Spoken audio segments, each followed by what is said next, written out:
So I've just finished The Last of Us 2, and you know what? It's a hell of a game. It has some good points, bad points, so let's start talking about them. It switches between stealthy, stabby, sneaky time to explodey action, and they've done a decent job of marrying the two. The level designs are open and littered with hidey holes and sightlines where you can move through to get your brutal assassin's fantasies going. Only slightly made awkward by the way your character's face looks like. They're both pulling a boulder and trying to ingest a pole rectally as she slashes necks or headlocks someone to death. You get a load of sneaky silent weapons, and you can spend hours cutting a swathe through your enemies and never leaving a trace. But you're all ready to get trigger happy when the enemy finally spots you. Or are you? The other major part of the gameplay is resource management. Your inventory is limited pretty much to about 2 full magazines of ammo for each gun, and a crafting menu that allows you to make various tools like medkits and smoke bombs, as well as the kind of stuff you need when shit hits the fan, like shivs and trip mines. Incidentally, I have to say my very favourite weapons are the explosives. I can't say how satisfying, and at the same time maybe a little bit worrying, it is to separate an infected or someone who's been hunting you into about 100 different sized chunks, or blow the legs off so that you can hear a squad mate scream his name in the final moments before sinking into the inky abyss. A nice touch, but it's a bit hit and miss trying to humanise the human enemies in a game that's encouraging you to butcher your way through every area and feels like it's judging you if you didn't lobotomise everyone before moving on. The limited inventory forces you to swap weapons and tactics often, but when the action starts because someone spotted your ass hanging out from behind the bookshelves when a few minutes ago you were lying in grass a few inches high and he walked right past you, and apparently at that moment you were a wraith in the dark, it can be very quick to become cornered. But you can escape and hide easily enough if the arena is large and you can find the exits, meaning the cock-up cascade doesn't get too hard, but I can never escape the feeling the game wants me to go in guns blazing. Whether it's a horde of ammo and supplies after the arena, I meticulously slit more necks than abattoir in, or the fact that I notice bodies have disappeared as I pass the same murder hallway for about the 5th time, and there's just unexplained blood patches left where I know I left some of my handiwork. If all else fails, I was able to sit back in one room and wait for the enemy to cautiously approach, only to go home with a new hole in the head, or leave a body part in each doorway. Except on the occasions when I had to fight shamblers and stalkers. They just break the gameplay, and I just end up standing in a corner waiting to shotgun them in the face until they stop. I'm sure there's a better way to go around it, and if you want to tell me what it is, feel free to in the comments. Those guys just kind of broke the fun for me a little bit, and all I could do is wait in my safety corner and eye the exits. The main issue I have, though, is it's just obvious that I'm entering an arena or a supply run. At the moment I just hop down into the suspiciously cover-laden room of chest-high walls with loads of entrances and exits to other rooms, I'm going to have such bad luck that a horde or patrol will enter the room and inexplicably refuse to leave anything other than a body bag. Some elements do unfortunately just become predictable. I did enjoy the downtime though, the transitions between areas. Look, early in the game there's a lovely semi-open world section that's charming but suffers greatly from the predictability. Now we're getting into the parts I like. Story. And if you're trying to get away from spoilers, I suggest that you finish there, so thank you very much for watching and I hope that you'll join us again at some point. But anyway, on to the story. It's all about revenge. The thing that kicks off the plot is revenge. The solution to the problem is revenge. The way that the revenge is disrupted is more revenge. There's enough revenge in this plot that it's worth a multi-generational family feud. To understand it, you need to know the end of the first game, in which Joel murders through an entire hospital of freedom fighters to save the life of his surrogate daughter and dooms humanity in the process. The crux is the family and friends of the late doctor that Joel slaughtered to save Ellie, and I do mean slaughtered, come to the sleepy survivor town of Jackson, where Joel and Ellie have made a nice homely little life for themselves, where the worst they have to put up with is the knowledge that Joel is easily one of the most selfish and prolific killers of the age. Turns out they don't intend to come and talk it out, they intend to come and have some more of that aforementioned revenge.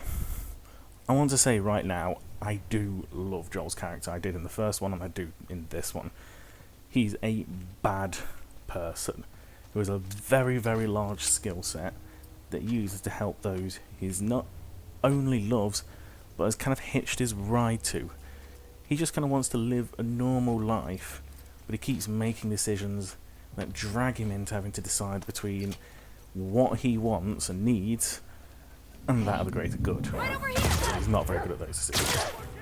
He's broken, guilt-ridden, that he lives on while everybody he cares about dies, and easily emotionally manipulated by those that he trusts, as well as his own psyche. And as far as I'm concerned, that kind of makes him a wonderfully flawed kind of character. Frankly, the fact that he dies very early on kind of cements his character for me, as it means that there's less time for the writers to succumb to the desire to try and make him a good guy and redeem him in the end. As I said, Joel gets brutally murdered at the start, right in front of Ellie, a 19-year-old troublemaker who is haunted by the knowledge that in Joel's kind of murder saviour way, but by saving her life and by shooting, slashing and bludgeoning his way through the Fireflies, he's kind of doomed everyone in, well, the entire world at this point, conflicts with the fact that she watched these nobodies torture her essentially surrogate father figure, if you played the first game. This kind of sets her off on the voyage of revenge, chasing down and trying to systematically murder everyone involved. As the story progresses, though, it becomes less an aim and more an obsession due to the bad blood and guilt on Ellie's side towards Joel that was never resolved before his brutal murder. At the same time, her quest for revenge against the main culprit, Abby, who just so happens to be the daughter of the surgeon Joel killed to save Ellie, is compounded by Abby being an integral soldier of the Washington Liberation Front, or Wolves, based in Seattle, who are in a violent turf war with the Scars, or Seraphites, for control. This means that Abby and her merry band of murderers are all over the city, leading to Ellie having to literally hunt them over a few days before, inevitably, Abby comes and finds her. At which point you go back and play the last few days through Abby's point of view, in which the aim is obviously to make her and her friends seem a little bit more human in the eyes of the player after their rather bloody introduction. And I cannot say this more, it is brutal how Joel dies. It's actually kind of hard to watch, even for me, who is, I'm very aware of what was going to happen when it started. There is so much detail in what happens to him that it took me until towards the end of the game to actually notice a moment where they've actually created a dent or a depression in Joel's skull before he dies, and they have a lovely close-up of his face, so you really get a good look at it. Anyway, in the Abby section, she laments on how her and her friends, all former Fireflies, have changed over the years since the Fireflies fell apart, and she begins to learn to love a couple of Scar kids, those Seraphite kids that she just happens to come across in her travels, and how at heart we're all the same, except for that character Manny. There is a special place for him in hell. He's an absolute asshole, and I've wanted to shoot him from the start, and he never stops annoying me from the very moment you come across him. Luckily I get my wish. Unfortunately, I just can't like Abby's band of merry murderers. They try to turn her into a redemptive character for me, and it just comes off too cliched, redeeming her through the trials and the danger that she puts herself through to protect these kids.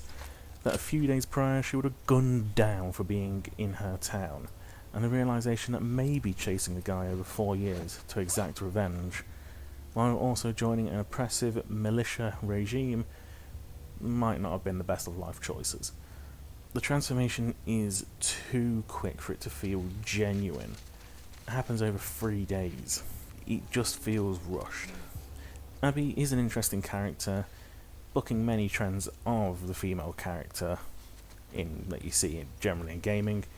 It's quite remorseful for all that she's done, but the redemptive arc, like I say, over 3 days, just makes her come off as disingenuous to me. Ellie, on the other hand, goes through a much more gradual change, but again, at no point do the writers try to make her a good person. Okay. After all she's done, and frankly, she lives a little bit like a ghost, literally saying at one point that she should have died that day in the hospital part of the way through the game, and that she was robbed of that chance to make her life matter. In the end, she reaps what she sows, allowing the need for revenge to become an obsession. I feel that the writers of The Last of Us 2, they have a pretty strong understanding of the way that conflicting feelings can lead you down a bit of a bad path, but they run the very, very, very real risk of kind of over-relying on this, and it can become nearly as epidemic as the snarky dialogue that anybody with a name spouts at every opportunity in this game. I feel the game went on for about 5 hours too long to establish something I think isn't worth it, and I'm very much hoping it's not a hint for a third game. Okay, one more time. But the ending is satisfying, and it's certainly a bit of a different storyline in games. If I was going to give this game a tagline, nobody is good, they all have baggage, and none of them are worth the effort that they're going to. That doesn't seem like a good idea. I can't make a video on this game without addressing the controversy surrounding the characters She's not and right? gender. I frankly have only one thing to say about it after reading up on a lot of people's issues and a lot of what people have said. Who fucking cares? Yes, there's a trans character in the game. It's a plot point. That point is a weird backward cult thinks being trans is an abomination and should be killed immediately, condemning anybody who tries to help them to hanging, disembowelment, but not before breaking their arms with a hammer. Not a particularly difficult issue for me to know which side I'm going to stand on. And the issue of what Abby looks like, a highly muscled female character, again, so, not everyone in a game needs to do it for you. Not absolutely everyone in a game needs to be a sexy lady or a rock hard man for you just so you can get your rocks off. It's just not the point behind this game. Not to mention, these are very small connecting elements to quite an impressively ambitious story that feeds someone like me that hates to see only happily ever afters.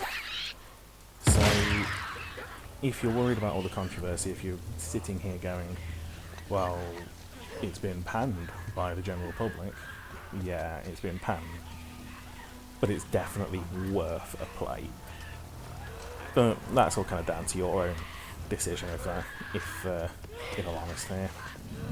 The main question is, did I have fun? Yeah, it's a game that goes on a little bit too long, has to really work hard to stop itself from trying to redeem absolutely everybody over and over, but it's well worth a look to see if something different, if a little tedious at the end. I spent the majority of the game tense and engaged and looking for attacks and enemies from every corner, except when fighting those stalkers. Like I've already stated, stalkers can just get fucked. Anyway, thank you very much guys for listening. I hope you enjoyed this. If you did, feel free to leave a like. If you didn't, feel free to leave a dislike. If you want to tell me how your time in the comments, go right ahead. And if you're enjoying what I'm putting out there, then consider maybe subscribing. But in the meantime guys, I will see you all next time.